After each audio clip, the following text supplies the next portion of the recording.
పెరుగుతాయి.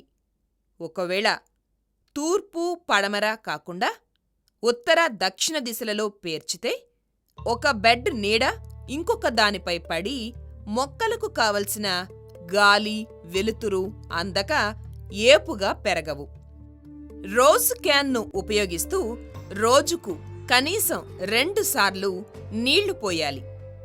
సంచుల్లో పెరిగే కలుపు మొక్కల్ని ఎప్పటికప్పుడు తొలగించాలి. ఎంత జాగ్రత్త తీసుకున్నా కొన్ని విత్తనాలు మొలకెత్తవు, కొన్ని మొక్కలు చనిపోతాయి, ఇంకా కొన్ని మొక్కలు ఏపుగా పెరగవు.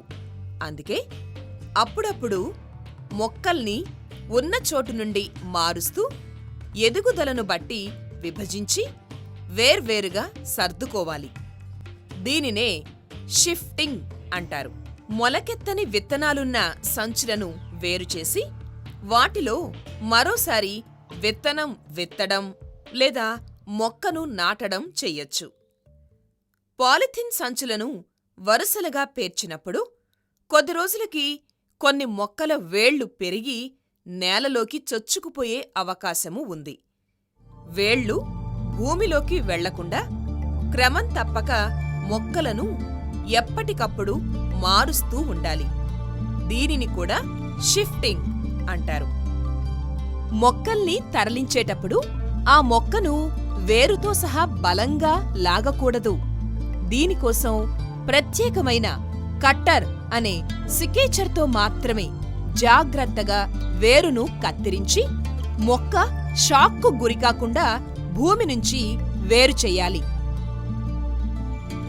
అంతేకాకుండా ఎండాకాలంలో సూర్యరశ్మి మొక్కలకు సూటిగా తాకితే అవి ఎండిపోయే ప్రమాదముంది.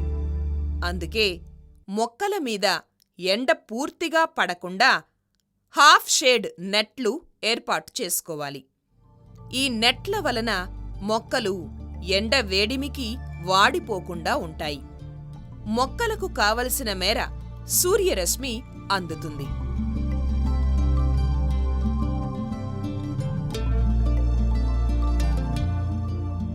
నీ నర్సరీలో నువ్వు చాలా పని చేయవలసిందే బావా. పని కాదే మరదలా, మొక్కల్ని ప్రేమగా సాకాలి, బాధ్యతగా చూసుకోవాలి. అందులోనూ అడవుల్లో రైతులు భూముల్లో నాటే టేకు మొక్కల్లాంటివి పెంచాలంటే ఎంత జాగ్రత్తగా ఉండాలో తెలుసా? ఎంత జాగ్రత్త బావా? అబ్బో, చాలా జాగ్రత్తలున్నాయిలే జయ. రేపెప్పుడైనా నర్సరీలో పనికొచ్చాననుకో, తెలియక తప్పు చేయకూడదు కదా. అందుకే తెలుసుకోవాల్సినవన్నీ ఇప్పుడే తెలుసుకుంటే మంచిది. నువ్వు చెప్పు బావా. సరే ఇను మరి.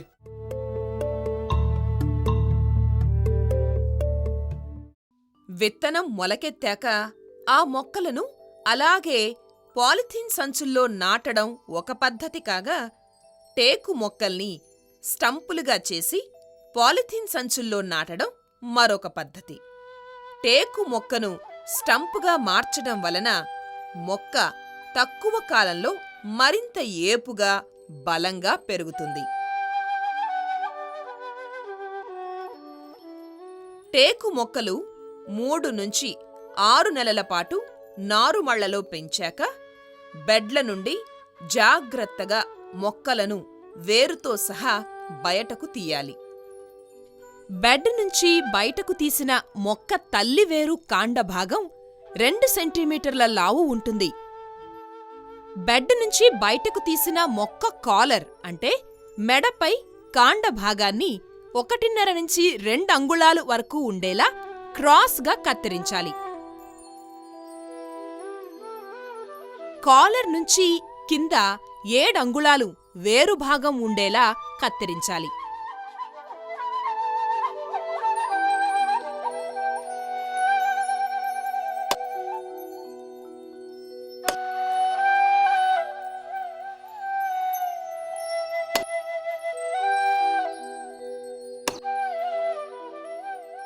అలాగే తల్లి వేరుకుండే అనేక పక్క వేళ్లను సికేచర్తో తొలగించాలి.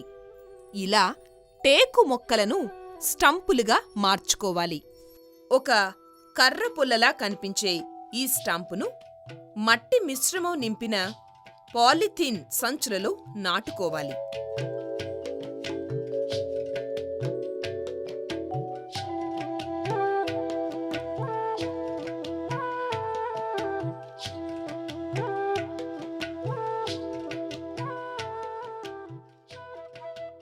వెంటనే నీళ్లు పోయాలి. అలాగే రోజుకు 2 సార్లు నీళ్లు పోయాలి. కొద్ది రోజులకు స్టంపులు చిగురించి ఏపుగా పెరుగుతాయి. మనకు కావలసిన ఎత్తు రాగానే ఈ మొక్కలు పాలిథీన్ సంచుల్లో నుండి వేరు చేసి నాటుకోవచ్చు. కొన్నిసార్లు నాటడానికి సిద్ధంగా ఉన్న మొక్కలను కొన్ని కారణాల వలన నర్సరీలలోనే ఎక్కువ కాలం ఉంచవలసి రావచ్చు. అటువంటప్పుడు పెరుగుతున్న మొక్కల్ని ఎప్పటికప్పుడు చిన్న పాలిథీన్ సంచుల నుండి తీసి పెద్ద పాలిథీన్ సంచుల్లోకి మార్చాలి. అలా మారుస్తున్నప్పుడు మొక్క వేరు చుట్టూ ఉండే మట్టి పగిలిపోకుండా చూసుకోవాలి. పెద్ద సంచిలో ఖాళీ కొంత ఉంటుంది. దానిని మట్టి, ఇసుక, ఎరువుల మిశ్రమంతో నింపి నీళ్లు పోయాలి.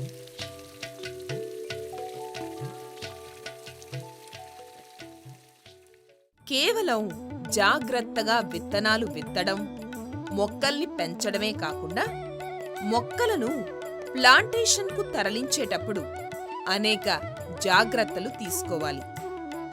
మొక్కలను లారీలోకి ఎక్కించేటప్పుడు మొక్కల పొదలు అంటే మొక్క వేరుకు ఉండే మట్టి గడ్డ పగిలిపోకుండా సంచి అడుగు భాగంలో ఒక చెయ్యి వేసి మరో చేత్తో కాండం పట్టుకొని జాగ్రత్తగా లారీలో వరుసగా సర్దాలి. పై వరుసలో మొక్కలు పెట్టేటప్పుడు కింది వరుస మొక్కలు దెబ్బతినకుండా 4 పాదుల మధ్య ఒక మొక్కను ఉంచాలి. లారీలో నుండి దించేటప్పుడు ఒక చెయ్యి సంచి అడుగు భాగంలో ఉంచి మరొక చేత్తో కాండం పట్టుకొని మొక్కను దించాలి. లారీలో నుండి దించిన మొక్కలు ఎండలో పెట్టకూడదు. నీడలోనే ఉంచి నీళ్లు పోస్తూ ఉండాలి.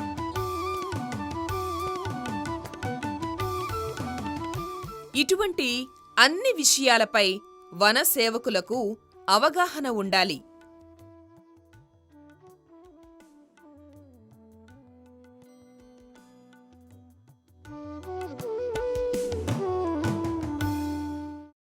ఇన్ని విషయాలు నీకెలా తెలుసు బావా? వన సేవకులకు, నర్సరీల్ని పెంచేవాళ్లకు ఇలాంటి విషయాలు అన్నీ తెలిసుండాలి. అందుకే వారికి కావలసిన తర్ఫీదుని ఆయా ప్రాంతాల్లో ఉండే అటవీ శాఖ అధికారులు మరియు మహాత్మా గాంధీ జాతీయ గ్రామీణ ఉపాధి హామీ పథకం అధికారులు ఇస్తారు. అందుకే మొన్ననే మీ బావ మండల కేంద్రానికి వెళ్ళి ఈ విషయాలన్నీ తెలుసుకుని వచ్చాడే. అక్కడికి వెళ్ళాక నాకు ఎన్నో విషయాలు తెలిసాయ్యా. మనం పట్టించుకోవడం లేదు గాని మన చుట్టూ పచ్చదనం తగ్గిపోతుంది.